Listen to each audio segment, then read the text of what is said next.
Hello everyone. आज हम लोग देखेंगे यूपी पीसीएस में 2012 से 2023 तक क्या हिस्ट्री के सारे प्रश्न, और आज का लेक्चर इस सीरीज का सेट नंबर 4 है। तो आते हैं पहले क्वेश्चन पे। जहांगीर ने मुख्यतः निम्नलिखित में से किस कला को संरक्षण दिया था? तो ऑप्शन है आपका यहाँ पे सही आंसर हो जाएगा चित्रकला। जहांगीर ने मुख्यतः निम्नलिखित में से किस कला को संरक्षण दिया था? तो ऑप्शन है आपका यहाँ पे सही आंसर हो जाएगा चित्रकला। इसके अलावा एक और पॉइंट आपको याद रखना है। अबुल हसन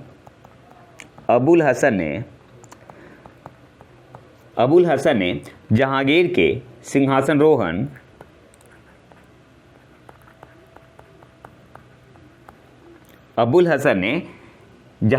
सिंहासनारोहण का एक चित्र बनाया था, जिसे जहांगीर की आत्मकथा तुझ ए जहांगीरी के मुख्य पृष्ठ पर लगाया गया था। तो आपको याद क्या रखना है? जहांगीर ने मुख्यतः निम्नलिखित में से किस कला को संरक्षण दिया था? तो ऑप्शन है आपका यहाँ पे सही आंसर होगा चित्रकला। और अबुल हसन ने जहांगीर के सिंहासनारोहण का एक चित्र बनाया था, जिसे जहांगीर की आत्मकथा तुझ ए जहांगीरी के मुख्य पृष्ठ पर लगाया गया था। अगले क्वेश्चन पे आते हैं। गुलाम का गुलाम किसे कहा गया था? तो ऑप्शन डी आपका यहाँ पे सही आंसर हो जाएगा इल्तुतमिश को। इजी क्वेश्चन है। अगले क्वेश्चन पे आते हैं। निम्नलिखित में से किस मुगल शासक ने लाला कलावन से हिंदू संगीत की शिक्षा ली? तो ऑप्शन सी आपका यहाँ पे सही आंसर हो जाएगा अकबर ने। निम्नलिखित में से किस मुगल शासक ने लाला कलावन से हिंदू संगीत की शिक्षा ली? तो ऑप्शन सी आपका यहाँ पे सही आंसर होगा अकबर। अगले क्वेश्चन पे आते हैं। मुगल काल में जिस मदरसे ने मुस्लिम न्याय शास्त्र की पढ़ाई में विशिष्टता हासिल की, वह स्थित था? तो ऑप्शन है आपका यहाँ पे सही आंसर होगा लखनऊ में। मुगल काल में जिस मदरसे ने मुस्लिम न्याय शास्त्र की पढ़ाई में विशिष्टता हासिल की, वह स्थित था? तो ऑप्शन है आपका यहाँ पे सही आंसर होगा लखनऊ में। अगले क्वेश्चन पे आते हैं। किस वर्ष बाबर ने सुल्तान इब्राहिम लोदी को पानीपत की लड़ाई में पराजित किया? तो कौन सी लड़ाई थी? पानीपत का प्रथम युद्ध कब हुआ था? 21 अप्रैल 1526। 21 अप्रैल 1526। ऑप्शन बी आपका यहाँ पे सही आंसर होगा। इसके अलावा आपको यहाँ पे याद रखना है, जो पानीपत का प्रथम युद्ध था, इसमें किस नीति का प्रयोग किया गया था? तो आंसर क्या होगा? तुलुगमा युद्ध नीति का। यहाँ से एग्जाम में क्वेश्चन पूछता है। तुलुगमा युद्ध नीति का। और जो पानीपत की प्रथम लड़ाई हुई थी, जिसमें बाबर की विजय हुई थी, इसमें सफल होने का मुख्य कारण क्या था? तो बाबर के पास विशाल तोपखाना था। और इसका नेतृत्व किसने किया था? उस्ताद Ali Quli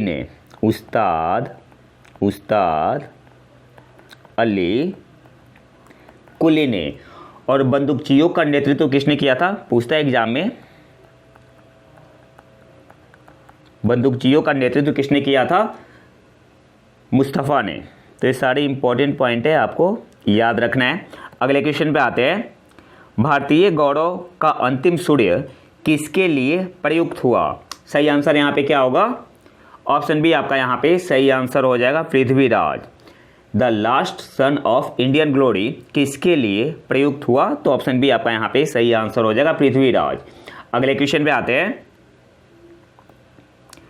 sir Thomas Munro किन वर्षों में मद्रास के गवर्नर रहे? सही आंसर क्या होगा?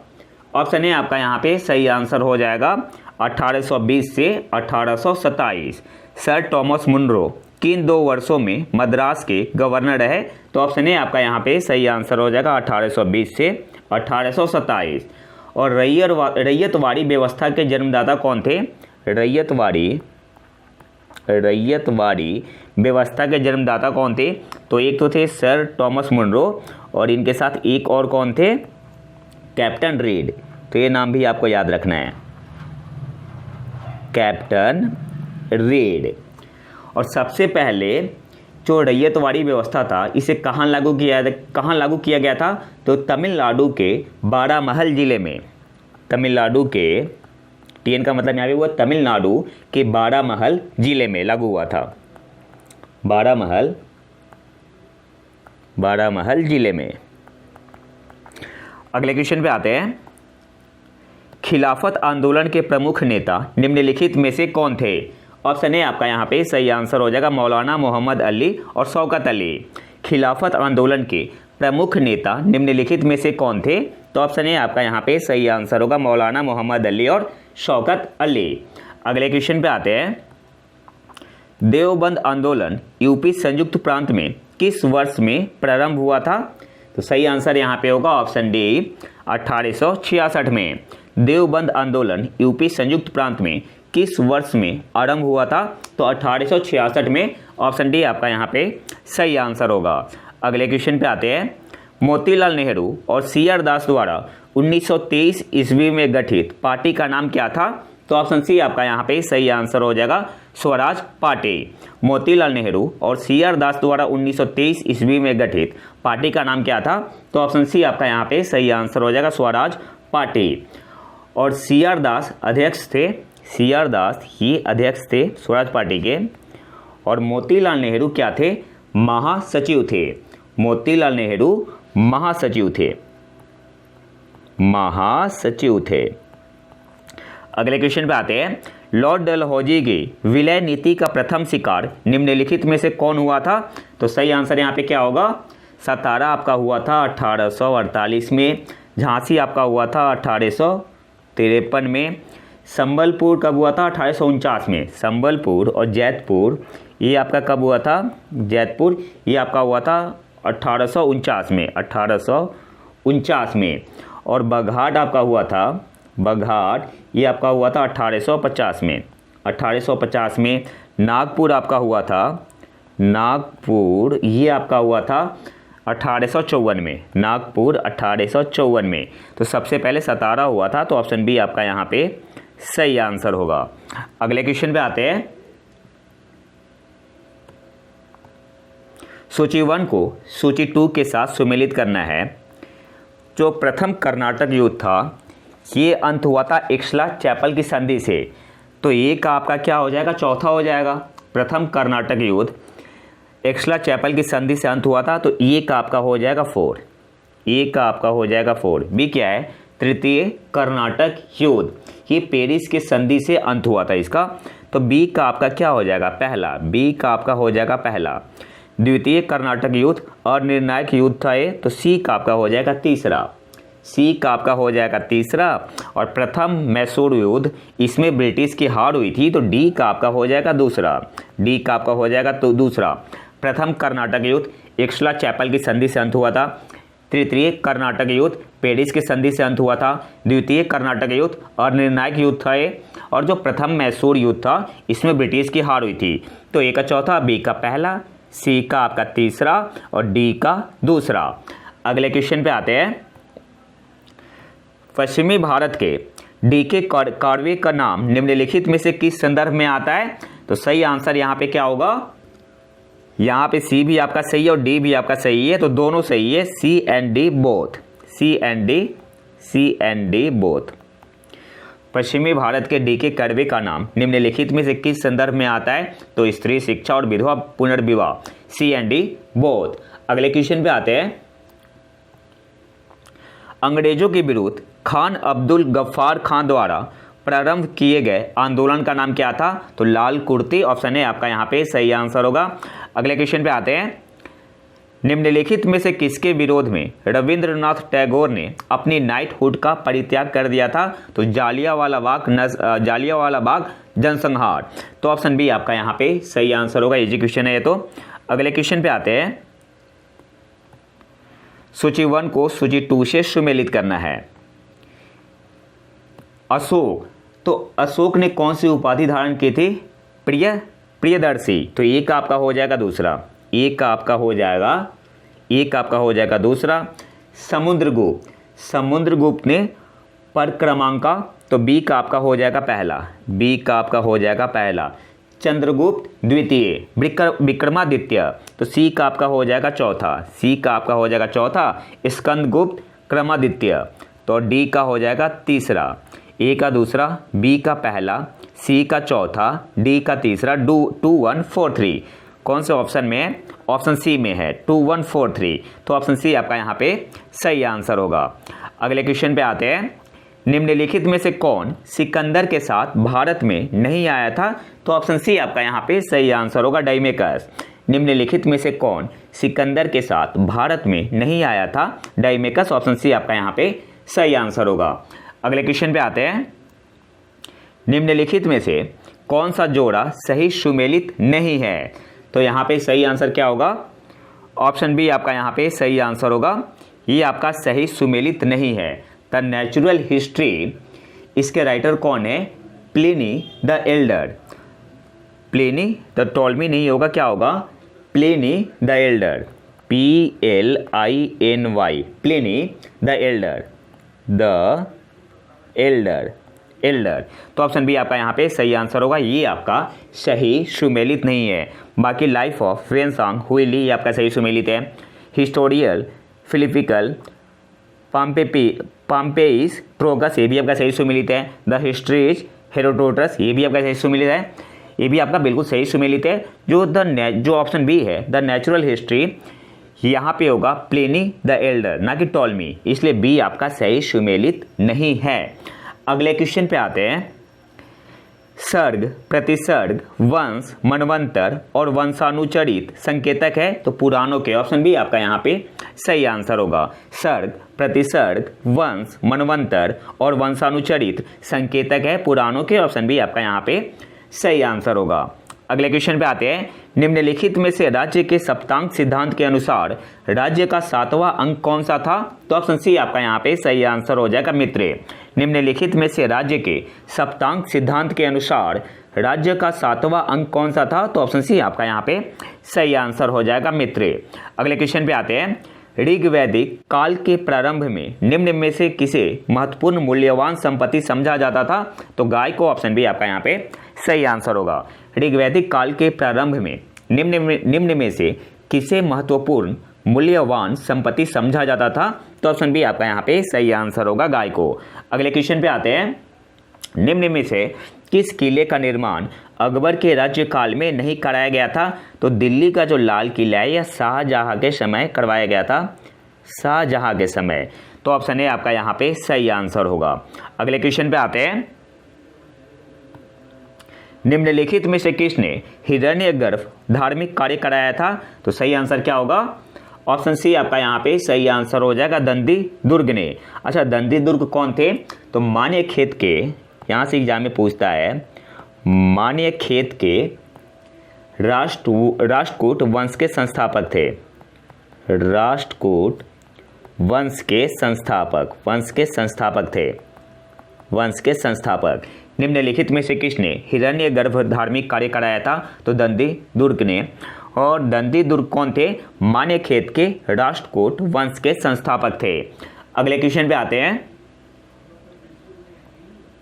निम्न में से कौन सा युग्म सही सुमेलित नहीं है? तो पानीपत का प्रथम युद्ध 1526 में, ये आपका सही सुमेलित है। किसके बीच हुआ था? तो बाबर और इब्राहिम लोदी के बीच। पानीपत का जो प्रथम युद्ध हुआ था 1526 में, 21 अप्रैल 1526, बाबर और इब्राहिम लोदी। खानवा का युद्ध 1527, ये आपका सही सुमेलित है। और खानवा का युद्ध हुआ था बाबर और किसके बीच? बाबर और राणा सांगा के बीच। घाघरा का युद्ध ये हुआ था आपका 1529 में, बिल्कुल सही है। किसके बीच हुआ था? बाबर और महमूद लोदी के बीच। महमूद लोदी के बीच। और चंदेरी का जो युद्ध हुआ था ये आपका हुआ था 1528 में। तो यहाँ पे 1530 ना होगी, क्या होगा? 1528 होगा। चंदेरी का युद्ध हुआ था 1528 में। किसके बीच? तो बाबर और किसके बीच? मेदिनी राय के बीच। मेदिनी राय के बीच। अगले क्वेश्चन पे आते हैं। मुगल सम्राट जहांगीर ने निम्न में से किसे इंग्लिश खान की उपाधि दी थी? तो सही आंसर यहाँ पे होगा ऑप्शन सी, विलियम हॉकिंस को। मुगल सम्राट जहांगीर ने निम्न में से किसे इंग्लिश खान की उपाधि दी थी? विलियम हॉकिंस को। ऑप्शन सी आपका यहाँ पे सही आंसर होगा। अगले क्वेश्चन पे आते हैं। दक्षिण भारत के पोलिकार कौन थे? तो ऑप्शन सी आपका यहाँ पे सही आंसर हो जाएगा, क्षेत्रीय, प्रशासकीय और सैन्य नियंत्रक। दक्षिण भारत के पोलीगार कौन थे? तो ऑप्शन सी आपका यहाँ पे सही आंसर होगा, क्षेत्रीय, प्रशासकीय और सैन्य नियंत्रक थे। अगले क्वेश्चन पे आते हैं। सोमेंद्र नाथ टैगोर द्वारा स्थापित दल का क्या नाम है? तो ऑप्शन बी आपका यहाँ पे सही आंसर होगा, क्रांतिकारी साम्यवादी दल। और इसकी स्थापना कब हुई थी? 1934 में। 1934 में सोमेंद्र नाथ टैगोर द्वारा स्थापित दल का क्या नाम है? क्रांतिकारी साम्यवादी दल। ऑप्शन बी आपका यहाँ पे सही आंसर होगा। और कौन से ईस्वी में हुआ था? 1934 में। ऑप्शन बी आपका यहाँ पे सही आंसर होगा। अगले क्वेश्चन पे आते हैं। निम्न में से किस अधिवेशन के लिए कांग्रेस ने पहली बार एक महिला को अध्यक्ष चुना? तो कलकत्ता अधिवेशन 1917। ऑप्शन ए आपका यहाँ पे सही आंसर होगा। कौन बनी थी? Annie Besant. Annie Besant. Annie Besant. और अगर पूछते कि पहली भारतीय महिला कौन बनी थी जो कि INC की प्रेसिडेंट बनी थी, तब आंसर क्या होगा? सरोजनी नायडू। और कौन सा अधिवेशन था वो? 1915 में कानपुर अधिवेशन। सरोजनी नायडू। सरोजनी नायडू कौन से ईयर में? 1915 में। 1915 कौन सा अधिवेशन था? कौन सा अधिवेशन था? कानपुर। कानपुर अधिवेशन। और अगर केवल पूछे कि निम्न में से किस अधिवेशन के लिए कांग्रेस ने पहली बार एक महिला को अध्यक्ष चुना, तो ऑप्शन ए आपका यहाँ पे सही आंसर होगा, कलकत्ता अधिवेशन 1917। अगर भारतीय महिला पूछे तो सरोजनी नायडू 1915 कानपुर अधिवेशन। तो यहाँ पे सही आंसर क्या होगा? ऑप्शन ए आपका यहाँ पे सही आंसर होगा। अगले क्वेश्चन पे आते हैं। लखनऊ में 1857 के स्वतंत्रता संग्राम का नेतृत्व किसने किया था? तो ऑप्शन सी आपका यहाँ पे सही आंसर होगा, हजरत महल ने। लखनऊ में 1857 के स्वतंत्रता संग्राम का नेतृत्व किसने किया था? हजरत महल। ऑप्शन सी आपका यहाँ पे सही आंसर होगा। अगले क्वेश्चन पे आते हैं। लोकहितवादी उपनाम से किसे जाना जाता था? गोपाल हरि देशमुख को। ऑप्शन ए आपका यहाँ पे सही आंसर होगा। लोकहितवादी उपनाम से किसे जाना जाता था? तो ऑप्शन ए आपका यहाँ पे सही आंसर होगा, गोपाल हरि देशमुख को। अगले क्वेश्चन पे आते हैं। कामागाटा मारू क्या था? तो एक जहाज था। ऑप्शन सी आपका यहाँ पे सही आंसर होगा। अगले क्वेश्चन पे आते हैं। 1946 के कैबिनेट मिशन का नेतृत्व किया गया था, तो ऑप्शन ए आपका यहाँ पे सही आंसर हो जाएगा, सर पैट्रिक लॉरेंस द्वारा। 1946 के कैबिनेट मिशन का नेतृत्व किया गया था सर पैट्रिक लॉरेंस द्वारा। तो ऑप्शन ए आपका यहाँ पे सही आंसर होगा। इनके अलावा दो और मेंबर थे, उनका नाम क्या था? Stafford Cripps. मैं यहाँ पे लिख दे रहा हूँ, स्टैफोर्ड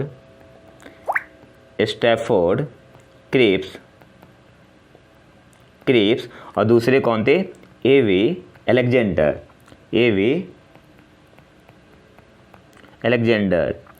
अगले क्वेश्चन पे आते हैं। 1924 का बंगाल का तारकेश्वर आंदोलन निम्न में से किसके विरुद्ध था? तो ऑप्शन ए आपका यहाँ पे सही आंसर होगा, मंदिरों में भ्रष्टाचार। सही आंसर क्या हो जाएगा? Option A. 1924 का बंगाल का तारकेश्वर आंदोलन निम्न में से किसके विरुद्ध था? तो मंदिरों में भ्रष्टाचार के। ऑप्शन ए आपका यहाँ पे सही आंसर होगा। अगले क्वेश्चन पे आते हैं। वर्ष 1929 में जारी किए गए दीपावली घोषणा पत्र का संबंध था, तो डोमिनियन स्टेटस से। ऑप्शन बी आपका यहाँ पे सही आंसर होगा। वर्ष 1929 में जारी किए गए दीपावली घोषणा पत्र का संबंध था, तो ऑप्शन बी आपका यहाँ पे सही आंसर होगा, डोमिनियन स्टेटस से। अगले क्वेश्चन पे आते हैं। गांधी जी को वन मैन बाउंड्री फोर्स कहकर किसने संबोधित किया? तो माउंटबेटन ने। ऑप्शन सी आपका यहाँ पे सही आंसर होगा। गांधी जी को वन मैन बाउंड्री फोर्स कहकर किसने संबोधित किया? तो ऑप्शन सी आपका यहाँ पे सही आंसर होगा, माउंटबेटन ने। अगले क्वेश्चन पे आते हैं। निम्नलिखित अभिलेखों में से किसमें अशोक का नामोल्लेख हुआ है? तो गुरजारा में। ऑप्शन है आपका यहाँ पे सही आंसर होगा। कौन से स्टेट में है? ये आपका है मध्य प्रदेश में। निम्नलिखित अभिलेखों में से किसमें अशोक का नामोल्लेख हुआ है? तो गुरजारा में, गिवेन ऑप्शन में। ऑप्शन है आपका यहाँ पे सही आंसर होगा। इसके अलावा मास्की में भी था, नेतूर और उडेगुलम में। अगले क्वेश्चन पे आते हैं। निम्नलिखित में से किसने भारत में स्वर्ण सिक्कों का प्रचलन नियमित उपयोग के लिए किया था? तो विलियम कैटफिशेज ने। ऑप्शन ए आपका यहाँ पे सही आंसर होगा। निम्नलिखित में से किसने भारत में स्वर्ण सिक्कों का प्रचलन नियमित उपयोग के लिए किया था? तो ऑप्शन ए आपका यहाँ पे सही आंसर होगा, विलियम कैटफिशेज ने। इसके अलावा जो कुजूल कैटफिशेज है, इन्होंने क्या किया था? तो इन्होंने तांबे के सिक्के प्रचलित किए थे। तांबे के सिक्के इन्होंने प्रचलित किए थे। अगले क्वेश्चन पे आते हैं, परम भागवत उपाधि धारण करने वाला प्रथम गुप्त शासक कौन था? तो ऑप्शन बी आपका यहाँ पे सही आंसर हो जाएगा, समुद्रगुप्त। परम भागवत उपाधि धारण करने वाला प्रथम गुप्त शासक कौन था? समुद्रगुप्त। ऑप्शन बी आपका यहाँ पे सही आंसर होगा। अगले क्वेश्चन पे आते हैं, ऑप्शन बी आपका यहाँ पे सही आंसर होगा। सुप्रसिद्ध मध्यकालीन संत शंकरदेव संबंधी थे तो वैष्णव संप्रदाय से। ऑप्शन बी आपका यहाँ पे सही आंसर होगा। सुप्रसिद्ध मध्यकालीन संत शंकरदेव संबंधी थे वैष्णव संप्रदाय से। ऑप्शन बी आपका यहाँ पे सही आंसर होगा। अगले क्वेश्चन पे आते हैं, चंगेज खान का मूल नाम था तेमुजिन। ऑप्शन सी आपका यहाँ पे सही आंसर होगा। चंगेज खान का मूल नाम था तो ऑप्शन सी आपका यहाँ पे सही आंसर होगा, तेमुजिन। अगले क्वेश्चन पे आते हैं, निम्नलिखित में से कौन त्रिकोणात्मक संघर्ष का हिस्सा नहीं था? तो पाल, प्रतिहार और राष्ट्रकूट थे, चोल नहीं थे। तो ऑप्शन डी आपका यहाँ पे सही आंसर होगा, चोल। निम्नलिखित में से कौन त्रिकोणात्मक संघर्ष का हिस्सा नहीं था? तो चोल। ऑप्शन डी आपका यहाँ पे सही आंसर होगा। अगले क्वेश्चन पे आते हैं, निम्नलिखित में से कौन विक्रमशिला विश्वविद्यालय के संस्थापक थे? तो धर्मपाल। ऑप्शन बी आपका यहाँ पे सही आंसर होगा। निम्नलिखित में से कौन विक्रमशिला विश्वविद्यालय के संस्थापक थे? धर्मपाल। अगले क्वेश्चन पे आते हैं, ब्रिटिश ईस्ट इंडिया कंपनी ने चाय के व्यापारिक एकाधिकार को खो दिया तो 1833 के चार्टर एक्ट द्वारा। ऑप्शन सी आपका यहाँ पे सही आंसर होगा। अगले क्वेश्चन पे आते हैं, विवेकानंद ने शिकागो में आयोजित पार्लियामेंट ऑफ वर्ल्ड्स रिलीजियस में भाग लिया था कौन से ईयर में? तो 1893 में। ऑप्शन सी आपका यहाँ पे सही आंसर होगा। विवेकानंद ने शिकागो में आयोजित पार्लियामेंट ऑफ वर्ल्ड्स रिलीजियस में भाग लिया था 1893 में। ऑप्शन सी आपका यहाँ पे सही आंसर होगा। अगले क्वेश्चन पे आते हैं, 1905 में क्रांतिकारी संगठन अभिनव भारत संगठित किया गया था तो महाराष्ट्र में। ऑप्शन डी आपका यहाँ पे सही आंसर होगा। 1905 में क्रांतिकारी संगठन अभिनव भारत संगठित किया गया था महाराष्ट्र में। किसके द्वारा? विनय दास क्या बोलते हैं उनका, वीटी सावरकर के द्वारा। कहाँ पे? महाराष्ट्र में। ऑप्शन डी आपका यहाँ पे सही आंसर होगा। अगले क्वेश्चन पे आते हैं, निम्नलिखित युग्मों में से कौन सा सही सुमेलित है? तो यहाँ पे सही सुमेलित है ऑप्शन बी आपका यहाँ पे सही आंसर होगा। Pakistan, the formative phase, Khalid B Sayeed, ये आपका सही सुमेलित है, बाकी गलत है। The Muslims of British India, ये आपका किसने लिखा था? पीटर हॉडी ने। तो मैं यहाँ पे मैच कर दे रहा हूँ, ठीक है। पीटर हॉडी ने लिखा था the Muslim of British India. इसके अलावा खिलाफत टू पार्टीशन, इसे लिखा था मोइन सकीर ने। और मॉडर्न इस्लाम इन इंडिया, इसे लिखा था W.C. स्मिथ ने। तो आपसे पूछ क्या रहा है, कौन सा सही सुमेलित है? तो ऑप्शन बी आपका यहाँ पे सही आंसर होगा। और याद क्या क्या रखना है, the Muslim of British India किसने लिखा है? पीटर हॉडी ने। खिलाफत टू पार्टीशन, इसे किसने लिखा है? मोइन सकीर ने। Modern Islam in India W.C. Smith ने। अगले क्वेश्चन पे आते हैं, राजा जनता के लिए बने हैं, जनता राजा के लिए नहीं बनी है। राष्ट्रीय आंदोलन के दौरान निम्नलिखित में से किसने यह वक्तव्य दिया था? तो सही आंसर यहाँ पे होगा दादा भाई नौरोजी ने। ऑप्शन सी आपका यहाँ पे सही आंसर होगा। राजा जनता के लिए बने हैं, जनता राजा के लिए नहीं बनी है। राष्ट्रीय आंदोलन के दौरान निम्नलिखित में से किसने यह वक्तव्य दिया था? तो दादा भाई नौरोजी ने। ऑप्शन सी आपका यहाँ पे सही आंसर होगा। अगले क्वेश्चन पे आते हैं, बंकिम चंद्र चटर्जी के प्रसिद्ध उपन्यास आनंद मठ का कथानक आधारित है तो सन्यासी विद्रोह पर। ऑप्शन डी आपका यहाँ पे सही आंसर होगा, इजी क्वेश्चन है तो। और अगले क्वेश्चन पे आते हैं, हाली पद्धति संबंधित थी बंधुआ मजदूर से। ऑप्शन ए आपका यहाँ पे सही आंसर होगा। हाली पद्धति संबंधित थी बंधुआ मजदूर से। ऑप्शन ए आपका यहाँ पे सही आंसर होगा। और आज के आखिरी क्वेश्चन पे आते हैं, निम्नलिखित में से कौन the problems of the for east नामक पुस्तक के लेखक है? तो ऑप्शन बी आपका यहाँ पे सही आंसर होगा, कर्जन। और अगर पूरा नाम पूछे तो George N Curzon. Option B आपका यहाँ पे सही आंसर होगा। निम्नलिखित में से कौन the problems of the for east नामक पुस्तक के लेखक है। तो ऑप्शन बी आपका यहाँ पे सही आंसर होगा, जॉर्ज एन कर्जन। तो ये तो था हमारा आज का लेक्चर। अगर आपको इसका PDF चाहिए तो आप हमारे टेलीग्राम चैनल प्रतीक IQ करंट अफेयर को ज्वाइन कर सकते हैं।